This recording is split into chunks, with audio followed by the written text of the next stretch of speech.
Trois invités avec nous chaque soir pour décrypter les mouvements de la planète marché. Stanislas Bernard est avec nous ce soir, le président de 21st Capital. Bonsoir Stanislas. Bonsoir Grégoire. Merci d'être là, ravi de vous retrouver. Ravi de retrouver également Vincent Genzi à vos côtés. Bonsoir Vincent. Bonsoir Grégoire. Vous êtes le directeur de la stratégie d'investissement de Cholet, Dupont, Oudard. Et avec nous également en plateau, Xavier Patrolin. Bonsoir Xavier. Bonsoir Grégoire. Merci d'être là. Vous êtes président d'Albatros Capital. Je le disais en titre et en sommaire de cette édition. Mettons la question long terme et structurante de la démographie à la une, à l'occasion de la publication d'un certain nombre d'évolutions démographiques. Le paysage chinois en la matière, évidemment, frappe les esprits aujourd'hui, mais on a eu des chiffres concernant la France également, qui marquent une baisse de la natalité importante, avec un taux de fertilité qui tombe à 1,8, symptôme, là aussi, du vieillissement de nos économies. Mais c'est vrai que le chiffre chinois est assez spectaculaire. Vincent, qu'est-ce qu'il vous inspire ? On a tous en tête une baisse à venir de la population chinoise. Cette baisse se matérialise beaucoup plus vite que les projections officielles des Chinois, bien sûr, mais également de l'appareil onusien qui reste une référence en matière de projection démographique pour la planète. Ça arrive 10 ans plus vite que prévu, le franchissement de ce pic démographique en Chine. Oui, il y a beaucoup de choses qui arrivent plus vite que prévu en Chine, y compris le ralentissement de la croissance nominale. Tout ça va un petit peu ensemble, mais c'est quand même, c'est ce qu'on se disait, ou tu écrivais dans un papier, c'est que ça reflète quand même quelque part les erreurs du système politique chinois. Bon, maintenant, voyons les conséquences concrètes. Il n'y a pas que du mauvais. Il n'y a encore pas tellement longtemps, on se disait, mais comment va-t-on faire pour nourrir la population mondiale si on continue à croître à cette vitesse ? C'est une évolution, c'est pas une révolution. Donc, ça aura des impacts sociétaux, ça aura des impacts économiques. Il est clair que on voit bien les pays qui sont le plus en avance, comme le Japon, qui font de plus en plus appel à des robots ménagers. C'est pas pour rien. Donc, Corée du Sud, taux de fertilité 0,8, le plus bas du monde, un des pays les plus automatisés, les plus robotisés du monde. Ce sont des décisions politiques. Et pour l'instant, je ne suis pas certain qu'on arrive à renverser le mouvement, tant est que ce soit nécessaire. Il y a un pays qui avait réussi à faire ça. Je crois que c'est un pays du nord de l'Europe. Je crois que c'était la Suède, qui avait mis en place une politique familiale nataliste, très vigoureuse et qui avait réussi à redresser. Mais bon, depuis, ça s'est de nouveau retourné. Donc non, je crois qu'il faut apprendre à vivre avec. C'est que le début. C'est que le début de la grande transition démographique. Ce n'est que le début et ça peut aussi, malheureusement, accentuer un basculement géopolitique. Puisqu'on sait que finalement le continent qui va rester très avancé sur le plan démographique, c'est l'Afrique. Donc quand on parle de phénomènes migratoires, ça peut continuer.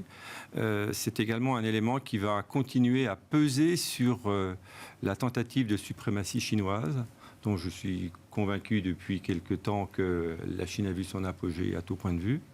Elle ne deviendra jamais la première économie mondiale.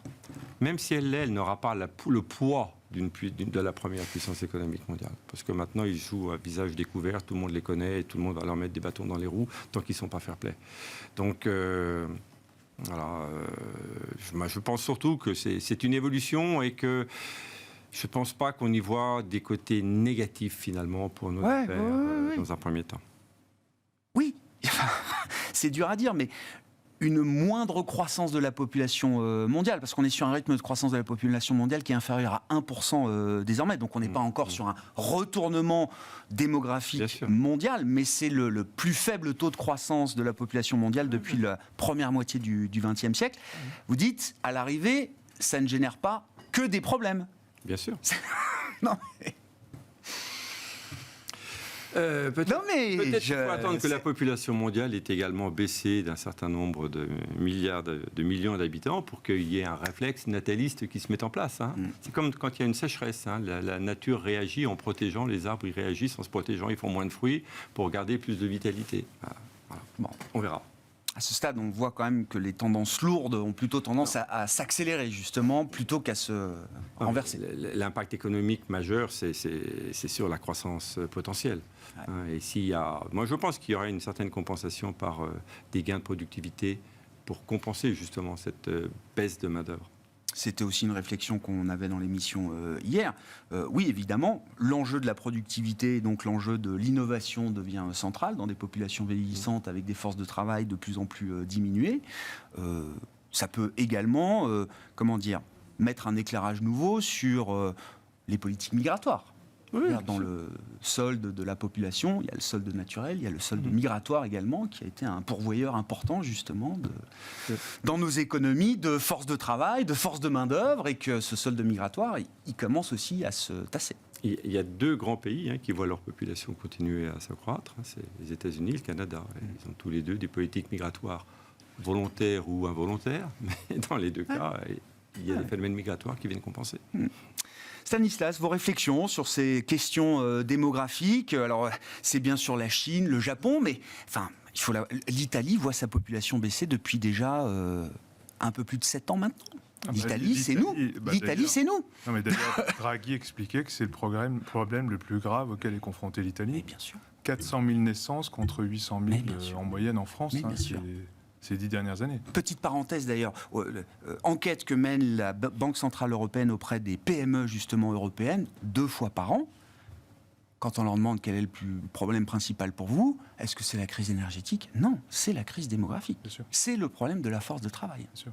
Puis ça met la pression sur les soins de santé, sur le système de santé, le système des retraites. Donc c'est un énorme problème à gérer.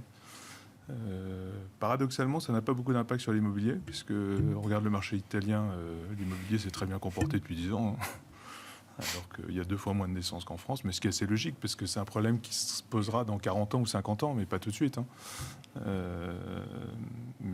On risque de passer dans des marchés immobiliers alors qui sont en pénurie d'offres aujourd'hui pour la plupart, mais qui vont se retrouver en surcapacité à un moment peut-être. À un moment donné, c'est possible, peut-être dans 50 ans, c'est possible, mais on adaptera probablement la construction des logements aussi. Donc, ce sont des phénomènes lents. Donc c'est très compliqué. Mais ce qui est sûr, c'est que non, sur la Chine, ce qu'il faut voir, c'est est-ce que c'est l'effet du Covid, parce qu'il y a quand même eu beaucoup de décès. Donc c'est peut-être lié aussi à ça, ou est-ce que c'est le début effectivement du retournement? Si c'est le cas, c'est préoccupant. Est-ce que ça veut dire qu'on va vers le moins 1% de la population par an projetée par l'ONU, qui projetait à partir dans 10 ans? Parce que là, ça fait 15 millions. C'est 1,4 milliard de Chinois, c'est ce qu'on prévoyait en 2030. Voilà. Et normalement, projection de l'ONU 2100, c'est 500 millions d'habitants. C'est divisé par 2, on voire divise 3. Par 3. On divise par 3. Bien sûr. Plus de Nigérians que de Chinois à la fin du siècle sur la planète. Et donc vous enlevez 15 millions d'habitants par an en Chine sur les projections de l'ONU. Alors est-ce que ça arrive à partir de maintenant ou est-ce que c'est dans 10 ans? Ça, je ne sais pas. Mais si c'est le cas, effectivement, ça risque d'avoir quand même un impact. Puisque, pour juste prendre un exemple, j'étais effaré de voir que Volkswagen, par exemple, 40% de ses ventes de véhicules se font en Chine. Donc ça aura un impact, certain. Et d'ailleurs, Et une des raisons d'ailleurs de tout ça, c'est probablement la hausse des prix de l'immobilier, parce qu'on voit que ça a un impact partout. C'est-à-dire que ceux qui envisageaient de s'agrandir ou d'avoir des familles plus importantes, dans tous les pays, y compris en Italie, aux États-Unis aussi, ça commencent à envisager de réduire les tailles des familles pour gérer cette contrainte de logement. Ce qui est impressionnant, là, à l'annonce du chiffre de la baisse de population chinoise, 850 000 quand même, c'est significatif. Encore une fois, même si tout le monde avait cette tendance en tête pour les prochaines années, le choc a été tel qu'on a vu tout le secteur des produits et des biens de puériculture en Chine, les Baby X, les sociétés tournées vers le monde de la naissance et de la puériculture, les actions de ces valeurs-là ont pris un sacré coup ce matin. Il y a quand même une réaction immédiate à cette tendance de long terme qui semble s'accélérer côté chinois. Vos réflexions sur cette question démographique qui est passionnante. Alors je pense qu'elle est malheureusement négligée dans le débat public alors qu'elle mériterait sans doute d'être plus régulièrement traitée. C'est un bon moment pour en parler. On parle de la question de nos systèmes de retraite notamment. Je dis c'est l'autre transition. Il y a la transition écologique évidemment qui est sur la table aux yeux de tout le monde aujourd'hui et cette transition démographique dont on n'a pas forcément peut-être bien pris la mesure. Si j'osais, je dirais que la transition écologique est totalement secondaire par rapport à la problématique démographique, mais bon, c'est pas le débat. Si, ça peut l'être, Xavier. Qu'est-ce que ça veut dire, ça ? Ça veut dire que dans 40 ans, avec la baisse de population à laquelle il faut se préparer, on règle une partie des problèmes de l'impact de l'activité humaine sur le climat ? C'est si on recale les tendances démographiques sur le XXe siècle, on a quand même des progressions spectaculaires qui ont adossé la croissance économique mondiale, le développement et les notions de puissance et de géostratégie. Pour qu'on ait un ordre d'idée, on était en 1950 2 milliards 500 millions. Aujourd'hui, on n'est pas loin de 7 milliards et l'objectif, c'est probablement un 10 milliards en 2080, quelque chose comme ça, bon, avec une forte incertitude. Si on est dans ce cycle de retournement, ça induit des comportements des États. Parce que s'il y a une chose dont vous devez être sûr, c'est que tous les décideurs économiques de très haut niveau suivent cette variable. Elle a le bon goût d'être déterministe par rapport à tout le reste, hormis des pandémies spectaculaires, et donc elle est suivie de manière très très précise. Par contre, elle n'abonde pas le débat politique, et encore moins ce type d'émission, à ton exception. Et donc pour en revenir à la Chine, pourquoi je disais c'est secondaire ? Parce que d'une certaine façon, ce qui est en train de se passer aux portes de l'Europe de l'Est peut avoir une traduction de cette problématique démographique. S'il y a un pays s'il y a une zone qui vieillit, c'est bien la Russie. D'ailleurs, l'Ukraine aussi. Les pays de l'Est connaissent des fortes crises démographiques, on peut le dire. Et Vladimir Poutine savait pertinemment, et tous ceux qui l'entourent savaient pertinemment qu'ils ont une cloche, enfin, ils ont une vallée démographique à 5 ans. Il y a un compteur qui tourne. Voilà, il y a un compteur qui tourne. Et donc, s'il doit, dans la stratégie soviétique, de consommer, si j'ose dire, de la ressource humaine, c'est aujourd'hui et maintenant, et c'est pas dans 5 ans. Dans 5 ans, il ne pourra pas faire face, y compris par rapport à des Européens qui seraient faiblement motivés. Et donc, alors c'est une interprétation de ma part, mais il n'est pas impossible que la variable démographique intrinsèque à une société russe qui, par ailleurs, est stabilisée. C'est ça qui est le paradoxe et qui fait qu'elle semble soutenir ce conflit. Mais probablement que les décideurs russes savaient que c'était le moment dans les 5 prochaines années. Mobiliser 300 000 réservistes comme ça, on peut le faire aujourd'hui. Voilà. Dans 10 ans. Dans 5 ans, ils ne pourront pas le faire. En tout cas, ils ne pourront sans doute pas le faire avec un quitus de la société russe. Donc c'est une donnée essentielle parce qu'elle peut être une clé de lecture de ce qui va nous arriver. Et ce qui va nous arriver, c'est des confrontations. Parce que si on est dans ce retournement, dans ce ralentissement de la croissance démographique, mais avec des zones très disparates, c'est ça qui est en train d'apparaître. On parle de la Chine. On pourrait parler des États-Unis. Les États-Unis, c'est une catastrophe. C'est une catastrophe en espérance de vie. L'espérance de vie a reculé de 2 années. Ouais. Post-Covid. Et elle a reculé 2 années, pas uniquement dû au Covid, mais elle a reculé de manière très spectaculaire sur les déciles de population qui ont un faible niveau d'éducation ou qui ont de faibles niveaux de revenus. Donc ça veut dire que crise des opiacés, crise de l'obésité, qui sont des sujets de santé publique majeurs portés par chaque présidence depuis longtemps. Et maintenant, c'est la crise de la santé mentale. Voilà. C'est la crise de santé publique que Joe Biden porte après la crise de l'obésité et la crise des opiacés par ses prédécesseurs. Et avec un niveau de dépenses de santé rapporté au PIB de pas loin de 20%.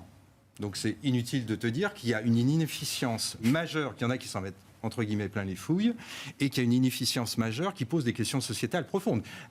L'avènement de Trump a probablement, dans des facteurs causaux, cette dimension-là, parce qu'il y a des tranches entières de la société américaine qui sont confrontées à ce problème. Mais je vais en revenir à la Chine avec un point qui est essentiel. La population active est en recul depuis le milieu de la décennie passée de 7 à 8 millions de personnes en rythme annuel. Donc ça veut dire que la croissance de la population, on est en décroissance de la population active. Et donc il est assez logique que la population consolidée elle-même se retourne. Bon, après, il y a une très grande méfiance sur les statistiques chinoises. Les Chinois te disent tous les jours qu'ils ont, ils ont voulu concéder quelques dizaines de milliers de morts. Moi, mes évaluations...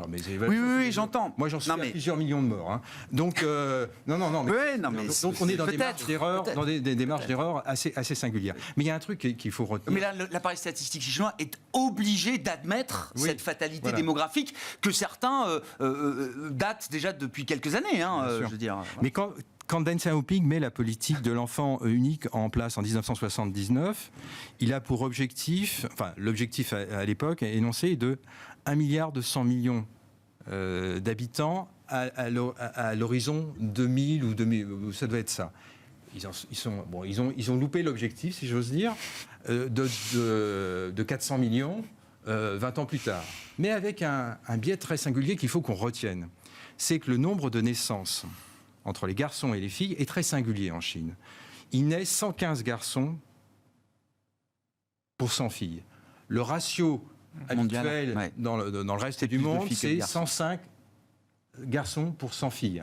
Parce que ça se rééquilibre à l'âge adulte, puisque les garçons ont cet énorme désavantage d'avoir un taux de mortalité élevé dans les premiers comportements à risque, mais aussi, enfin bon bref, il y a toute une série. Donc la nature, d'une certaine façon, rétablit l'équilibre en faisant naître plus de garçons que de filles à la naissance pour que ça se rééquilibre à l'âge adulte. Donc il y a à l'âge adulte, dans à peu près tous les bassins démographiques qu'on observe, on est dans des rapports 101, 100, c'est équilibré. En Chine, non, c'est 115, 100. Et ce qui fait quoi ? Ce qui fait que tu as un solde négatif de femmes, donc c'est une société profondément masculine, si j'ose dire. Il y a un solde négatif de femmes en âge d'avoir des enfants de 30 à 40 millions. Et donc ça facilite pas. Ben non. Bon, après, quand tu regardes les dispositifs de sécurité sociale, il n'en existe pas. Non. Quand tu regardes le coût des études, le coût des études, il en existe bien entendu, mais très élevé. Il a été contrôlé. Ça fait partie des secteurs Voilà. qui ont été justement réglementés très durement par les officiels chinois ces dernières années. Autre malheur, je mets ça le terme entre guillemets, les femmes font des études en Chine, comme partout. Et d'ailleurs, en général, c'est l'un des critères qui explique la baisse du taux de fécondité. Et donc, le contexte économique, le fait qu'il n'y ait pas de système de retraite digne de ce nom. C'est-à-dire, quand tu as un enfant, tu dois financer non seulement Oui, la génération à venir, mais tu dois te préoccuper de tes anciens. mais bien sûr. Qui sont Les parfois- deux générations Voilà. avant toi, Donc, parfois. ça veut dire que tu as une charge. Et donc, ce qui explique le taux d'épargne. Tu vois, des interactions dans tous les coins. Ce qui explique un taux d'épargne, ce qui explique un taux d'épargne dans l'immobilier s'envole, et après, ça explose. Donc, tout ça pour dire que ces problèmes démographiques ont des interactions extrêmement profondes dans nos économies. Et pourquoi on s'y est attelé ? Parce qu'on doit réfléchir sur ces tendances de long terme, parce qu'elles vont probablement, dans une raréfaction des ressources, elles vont amplifier les phénomènes de tension, et ça va être une clé de lecture des tensions géopolitiques à venir, et peut-être même des prochaines guerres, ce que j'espère évidemment pas. Oui, et puis une clé de lecture pour les banques centrales également. Si je reviens à des situations plus immédiates, sur le marché du travail américain, on n'a jamais observé un tel déficit d'offres de travail par rapport à la demande de travail, au moins depuis l'après-guerre. En Allemagne, c'est 500 000 personnes qui quitteront le marché du travail chaque année entre 2025 et 2035. Et en France, on retrouve également cette attrition de la population active. Avant la pandémie, il fallait 150 000 créations d'emplois par an pour faire baisser le taux de chômage en France. Avec l'attrition de la population active, quelques années après, 4-5 ans après, il n'en faut plus que 80 000 créations d'emplois pour faire baisser le taux de chômage. Non, mais c'est vrai que Non, mais- c'est un des facteurs d'explication des marchés de travail tendus qu'on a vu partout.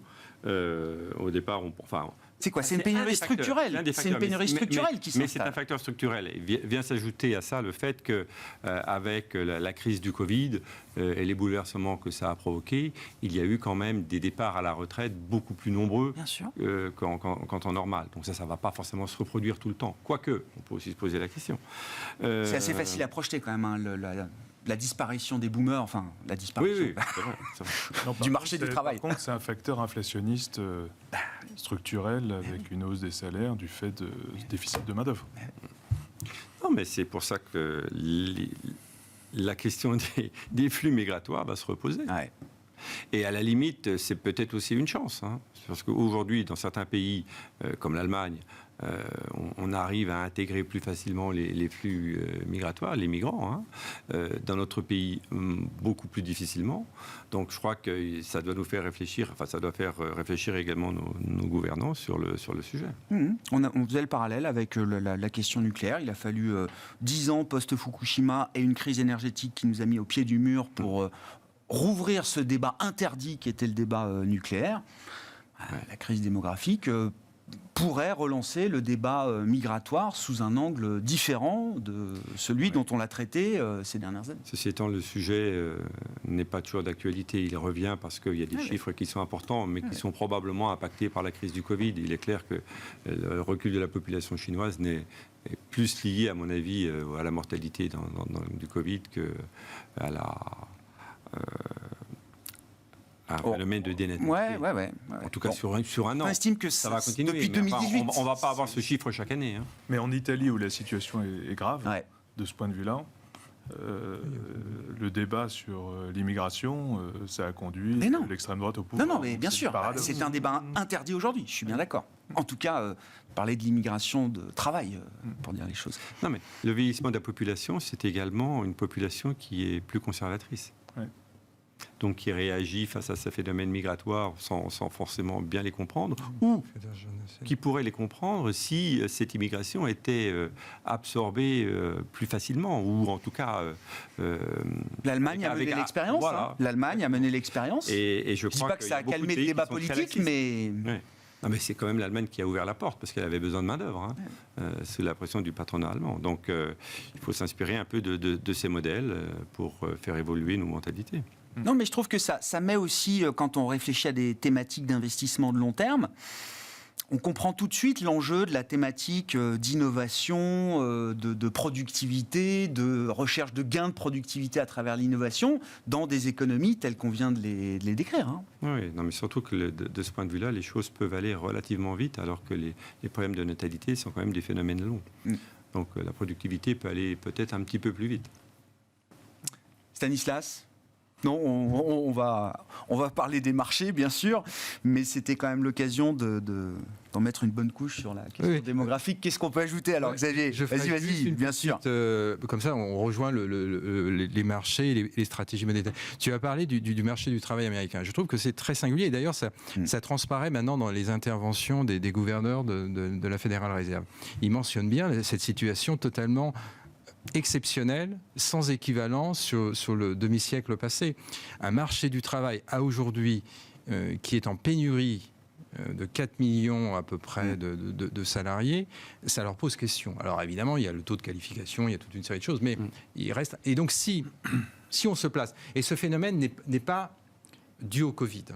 Parce que ce phénomène commence, la pénurie, moi je suis ça parce que je fais des petits de coin de table, ce phénomène commence dès l'ère Trump. Il commence en 2016-2017. Le marché, c'est le coup d'arrêt de l'immigration. Le marché du travail commence à devenir... voilà. Et donc ça pose une vraie question. Parce que si on est dans un marché du travail qui va devenir structurellement en solde négatif, donc en pénurie, à ce moment-là, la politique monétaire de la Fédérale Réserve va être extrêmement contrainte. C'est-à-dire qu'elle ne va pas pouvoir être aussi cyclique qu'elle ne l'était par le passé. Parce qu'elle était cyclique par le passé, parce qu'elle était adossée à une économie, une société américaine qui était très libérale. Au fond, il y avait des flux, notamment à sa frontière mexicaine. Et donc, elle avait un solde toujours positif d'excédent de main-d'œuvre. Là, on est en déficit de main-d'œuvre. Et le déficit de main-d'œuvre va s'amplifier avec le vieillissement, avec les baby-boomers, le trend des baby-boomers qui va mais ça va jouer. Hein, ce trend, on le retrouve partout dans l'Occident. Hein. Et donc, ça pose une contrainte pour la politique monétaire parce qu'à ce moment-là, elle ne peut pas devenir aussi cyclique qu'elle ne l'est. Elle monte. Mais après, elle reste en vol suspendu et elle attend de voir comment les choses se passent. Et elle sait pertinemment qu'il y a un problème structurel sur le marché du travail. Donc si de son côté, le politique, l'exécutif américain n'agit pas sur les termes du marché du travail par la qualification, parce que sur le marché américain, il y a des problèmes de qualification. Je ne parle pas des VIP, de ceux qui sont... Il y a un mismatch. Voilà.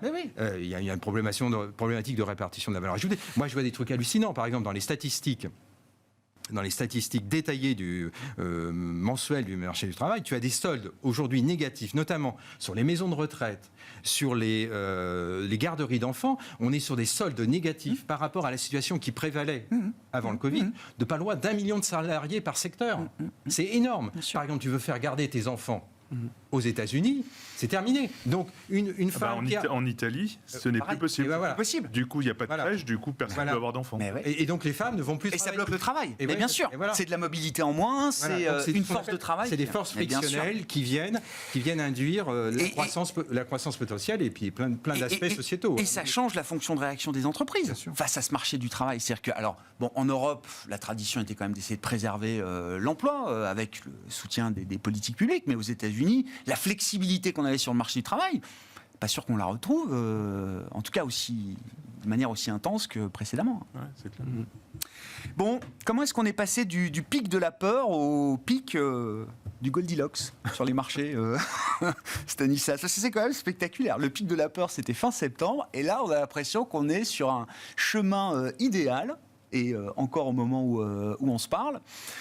qui peut à un moment faire un peu peur presque. Bon, je pense que le facteur principal, ça a été la décélération de l'inflation, qui a pu surprendre certains investisseurs et qui laisse penser une anticipation de hausse des taux peut-être moins forte que prévu. Et puis surtout, certains même anticipent un cycle de baisse des taux au-delà du deuxième semestre. Mais il y a quand même un décalage entre ce qu'anticipent les économistes et ce qu'anticipent les investisseurs. Là, 2/3 des économistes à Davos ont annoncé une récession en 2023. Donc, ça fait 9 mois qu'ils l'annoncent. Ils peuvent continuer. Et de quelle ampleur? Oui, c'est ça. Et donc, eux anticipent, par exemple, si on regarde leurs anticipations sur les taux de la BCE, on est à 2, ils anticipent 3, et une baisse à partir de juin, ce qui n'est pas le cas des investisseurs. Donc il y a quand même un décalage assez important. Mais bon, clairement, je pense qu'en Europe, ce qui a joué, c'est clairement la baisse du prix du gaz. D'ailleurs aussi la baisse du prix de l'électricité, puisque les deux sont liés. Donc ça a été un élément pas extrêmement rassurant, puisqu'il y avait quand même beaucoup d'angoisse. Mais bon, le deuxième aspect, parce que nous, ce qu'on regarde sur les marchés, c'est pour la valorisation des marchés, c'est toujours la même chose. Prime de risque, les taux d'intérêt et la croissance des bénéfices. Ouais. La croissance des bénéfices aussi, elle a plutôt agréablement surprise, puisqu'on n'a pas du tout eu les révisions fortement à la baisse, qui étaient d'ailleurs anticipées. Ce qui est possible, c'est que les attentes étaient tellement revues à la baisse, tellement négatives, que je pense que le marché a réagi dans l'autre sens, fin 2022. Depuis le début de l'année. Donc les marchés avaient aussi beaucoup baissé. Donc historiquement, quand vous regardez 2 années de baisse consécutive des marchés de cette ampleur-là, ça a été jamais vu. Donc objectivement, compte tenu des valorisations qu'on avait sur pas mal de valeurs, c'était plutôt une zone d'achat. Donc si on part du principe que les taux longs vont rester relativement stables, en tout cas la plus forte, l'ampleur de la hausse, on l'a vu en 2022, mais elle est quand même a priori derrière nous. Il faut rappeler que sur la Fed, on est passé de 0,25 en février 2022 à 3, quoi 4 même, en 4. Donc c'est énorme. Ça a été très violent. Et donc ça y est, c'est derrière nous.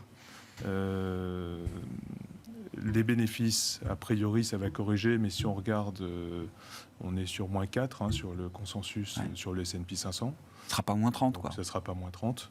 Alors, hors énergie, c'est quand même plus fort que ça, puisqu'on est à moins 7, à peu près. Et la prime de risque, elle a plutôt baissé. Donc, quand vous faites les 3 éléments, en fait, vous êtes sur des marchés qui, objectivement, fin 2022, étaient effectivement plutôt attrayants, redevenus attrayants.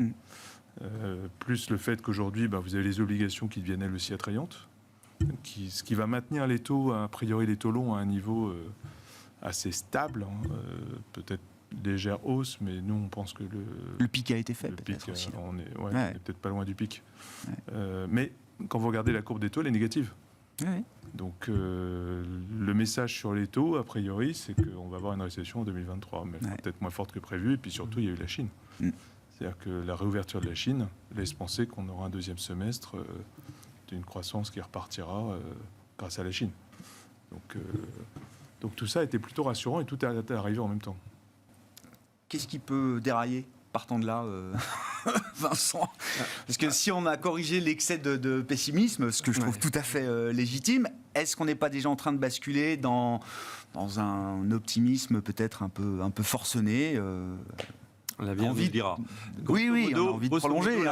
La Fed, elle réussit son job de soft landing une fois sur 2 aux États-Unis. Donc, il est normal qu'une fois qu'on s'est arrivé au point indiqué où l'inflation commence à ralentir, on se dit, si effectivement la Fed était un peu moins agressive que ce qu'elle nous dit aujourd'hui, le soft landing peut être réussi. Si c'est un soft landing, c'est pas moins 30% de baisse des résultats, c'est zéro. Bon, on a déjà ajusté à la baisse les estimations, plus tous les autres éléments de pessimisme qui ont déjà été cités. On voit qu'il faut pas grand chose pour qu'il y ait un game changer. Maintenant, arriver au niveau où on est aujourd'hui, où on ne price plus un soft landing, parce que la prime de risque, on l'a déjà pas mal consommée. Hein. Aujourd'hui, surtout en Europe, c'est impressionnant, là, spectaculaire. comme elle a baissé. Donc aujourd'hui, on est beaucoup moins protégé contre un risque au niveau des taux. Ouais. Donc la vraie question et le risque, pour répondre à ta question, c'est est-ce que la BCE va se reprendre encore une fois? J'étais un des rares à dire il y a un mois que la BCE pouvait nous surprendre, parce que Et dans quel sens à la hausse. Ah oui. Parce que par rapport aux perspectives d'inflation que l'on a en Europe jusqu'à la fin de l'année, les anticipations vis-à-vis de la BCE étaient aussi complaisantes que celles qu'on avait avec la Fed avant l'été. Et là, on vient juste de réduire d'un cran la complaisance. Et je signale qu'en Europe, il n'y a que l'inflation globale qui a baissé. Hein. Le core inflation n'a pas encore baissé. Non. Et avec les problèmes de démographie et donc Oui, bien sûr. et tout ça, je ne sais pas si ça C'est va une lutte baisser. de longue haleine. Ça va baisser. Oui, Là-dessus, non, tout non. le monde est d'accord. Mais c'est le point d'arrivée. Et surtout, le point de convergence avec les politiques monétaires. Ouais. Donc, autant sur les États-Unis, je suis relativement rassuré en termes d'anticipation monétaire, J'entends. autant en Europe, je pense qu'on aura encore des mauvaises surprises. Et donc, et de ce point de vue-là, le marché est pricé pour la perfection. Un Ouais, peu trop peut-être. Bien sûr. D'accord. Après, au-delà du phénomène européen, sur les taux et sur les politiques monétaires, il reste la question qui est toujours une chance sur deux. Est-ce qu'on va effectivement avoir un soft landing, ou est-ce que le fait que la Fed maintienne des taux élevés peut-être toute l'année, contrairement aux anticipations, est-ce que ça ne va pas avoir un impact récessif un peu plus important, et finalement l'inverse du scénario du consensus se produirait. Hein, au lieu d'avoir eu un premier semestre dangereux, négatif, risqué, et un deuxième semestre de recovery, c'est l'inverse qui se produit. Voilà. On verra. Donc moi je pense qu'on n'a pas la réponse, il faut regarder la valorisation. Au niveau actuel, il est quand même compliqué d'acheter quand on n'a pas acheté J'entends. à l'automne. Moi je n'ai pas acheté agressivement à l'automne, mais quand j'avais du cash et qu'on était 10% plus bas, bah, je profitais des opportunités pour renforcer. Mais ça fait 15 jours que j'achète plus. En fait, au niveau actuel, on pourrait considérer que les marchés ont fait leur performance de l'année 2023. Bah oui, Oui, probablement. bien sûr. Bien sûr. 3 fois le livret Après, A. il peut y avoir Fait des 3 fois le mouvements à livret A l'intérieur sur du les marché. actions, c'est pas mal. Ouais. 9% de hausse en... Je pense qu'il peut encore y avoir des ajustements à l'intérieur du marché aussi. Hein. On peut D'ailleurs, avoir les des marchés, indices qui progressent moins et des rattrapages qui continuent à se D'ailleurs, ils ont produire. corrigé la baisse de 2022, ce qui est assez incroyable. Ah bah oui, Hmm. bien sûr. On est à 4% des sommets historiques. Ouais. Non, c'est spectaculaire. Qu'est-ce qui vous intéresse dans cette dynamique de marché, Xavier? Alors, le début d'année, avec l'effet calendaire, est évidemment spectaculaire pour le fameux 60-40. Je crois que c'est le meilleur démarrage sur 15 jours depuis des générations. Mais encore une fois, le mouvement de rattrapage, notamment des actions européennes, puis des actions chinoises, il date du 4e trimestre 2020. Non, mais justement, c'est là-dessus que... Ça n'a pas commencé en octobre? Non. Ah bon, mince. Non, non. Non, ça a commencé globalement à la mi-juillet. Ça a commencé plus tôt encore. Eh oui. Simplement, il y a eu des éléments perturbateurs. Mais ça commence à la mi-juillet sur les publications de résultats. C'est vrai. Et les éléments perturbateurs sont Jackson Hole avec le discours, le laïus absolument stratosphérique de Jerome Powell, et puis surtout l'épisode Liz Truss en Angleterre qui perturbe en septembre, qui perturbe complètement les marchés obligataires souverains dans le monde entier, et qui fait un mois de septembre défavorable pour l'ensemble des classes d'actifs. Mais d'ailleurs, toi-même, dans les commentaires de tes études, tu pourras regarder par pure curiosité, tu disais bien, tu questionnais tes intervenants sur pourquoi le marché rebondissait à partir de fin juillet, début août. Oui, c'est vrai. Et c'est le les rallye fondamentaux. estival. Alors, juste un point de rendez-vous, je l'ai dit la fois dernière, mais je vais le redire à nouveau pour bien rentrer. Si on prend le relevé au 30 septembre, on fait un peu de l'archéologie, là, d'une certaine façon, on a les agrégats, le consensus 2022 et 2023. Si on prend son évolution entre le début de l'année dernière et le 30 septembre, il progresse de 9% sur les chiffres d'affaires. Sur les marges d'exploitation, il progresse de 100 à 150 points de base. Sur les EBIT en consolidé, il progresse de 15 à 20%. Les earnings progressent dans le même de 20%. Et les ratios de valorisation, évite là, baissent entre 20 et 30%. Donc tu as un point de rendez-vous au 30 septembre de l'année dernière. Tu as les agrégats qui font ça, tu as les ratios de valorisation qui font ça, il y en a un qui se trompe. Celui qui ne se trompe pas, ce sont les analystes.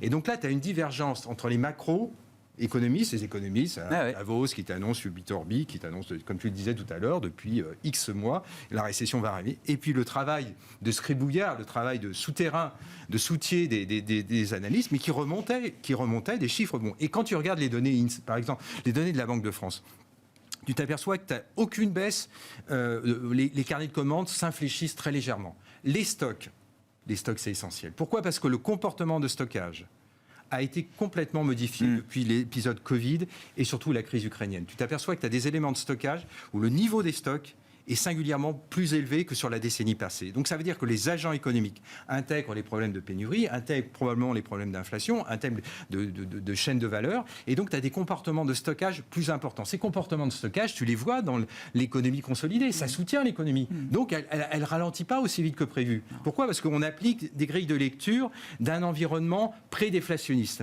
Or, on rentre probablement dans une stagnation qui n'est pas déflationniste, mais on a passé de la stagnation séculaire à la stagflation séculaire. Et ça change complètement la donne. Donc les marchés aujourd'hui, ils sont fair value, il n'y a pas de risque. Mais il y a aucun. Enfin, évidemment, si Poutine appuie sur le bouton nucléaire ou si il y a des risques, bien entendu, mais ils ne sont pas de même nature et ils sont beaucoup plus pondérés qu'ils ne l'étaient au cours de 2022. Donc le marché est en train de, d'où l'aspect des primes de risque, est en train de les revoir à la baisse parce que tous les risques, tout l'empilement, le feuilleté de risque, il est en train d'être revu et en même temps les agrégats sont bons. Donc il y a plein de compartiments de la cote ou les ratios de valorisation, mais c'est open bar parce que les valos sont vraiment très faibles. Je ne dis pas en consolidé, ça s'est réduit. Mais il y a plein de secteurs de la cote où tu as des ratios de valorisation qui sont très attractifs, où tu as des expected returns sans trop pousser le modèle qui sont à 3 chiffres. Et donc ça, c'est une tendance, là-dessus, c'est une tendance, moi, ce rattrapage, ce retour à la moyenne. Oui, il n'y a plus le temps, Xavier, mais c'est pour aller à la bottom line. Voilà. L'idée du retour à la moyenne, c'est encore une idée valable. Là, pour, les technos, tout ça, il faut oublier. Il faut se remettre. Ah oui, il faut plus avoir... Il faut aller sur le secteur, alors ça, il faut pondérer, mais aller sur la value. Là, c'est un trend absolument séculaire, notamment des valeurs cycliques, mais bon, qui n'ont pas un gearing trop important. Ouais. Là, il y a un trend séculaire et ça ne fait que commencer. Hein. Le train, il n'est pas encore parti, il n'a pas encore quitté le quai, donc profitez-en. Je m'en si, mais c'est très intéressant, mais on en parlera une autre. Pourtant, il y a quand même des trucs à faire dans le Nasdaq, dans la tech, c'est pas possible. C'est encore un peu tôt. C'est encore un peu tôt, vous dites, Vincent aussi. Mais tout le monde s'est bourré. Parce que là, j'ai l'impression que tout le monde est dans les starting blocks pour essayer de capter le mouvement quand même de recovery et de reprise du Nasdaq. Il y a des faux départs, en fait. Ouais. Et on voit bien, c'est un encéphalogramme plat, le Nasdaq. Bon, maintenant, à l'intérieur... C'est plus le marché leader. Les valeurs qui ont déjà perdu 60%, Facebook, ça va un petit chouïa mieux que... Enfin, ça se paye 10 fois, quoi, maintenant, voilà, c'est ça. C'est plutôt la pression vendeuse, elle est plutôt se rappeler au Microsoft, qui était les dernières à lâcher. Non, mais je suis assez d'accord sur le phénomène de la value, mais ça ne veut pas dire que la croissance est morte. Simplement, il faut aller chercher le GARP. Donc, il y a vraiment de la croissance qui est devenue pas chère. Oui, rapidement, Vincent, et puis Stanislas pour conclure. La croissance des résultats l'année dernière, il y avait quand même un phénomène qui avait beaucoup exacerbé les choses, c'est qu'il y a eu une explosion des earnings dans toute la partie énergie et produits de base. En ces deux secteurs, c'était moins flamboyant que ça. Bon. L'idée de ce rattrapage encore, et ça nous amène à l'Europe, enfin, la surperformance des actions européennes participe de cette logique de rattrapage après, je sais pas, 10, 15 ans de surperformance des actions américaines, sur l'ensemble des actions mondiales d'ailleurs. Alors, nous, globalement, on est, après la forte hausse du début d'année, on est plutôt prudent. Parce que nous, nos modèles d'évaluation donnent une surévaluation du marché qui est plutôt autour de 10%. Donc pour nous, on n'est pas fair value. Ouais. Mais peut-être parce qu'on a des projections sur la croissance des bénéfices plus mesurées.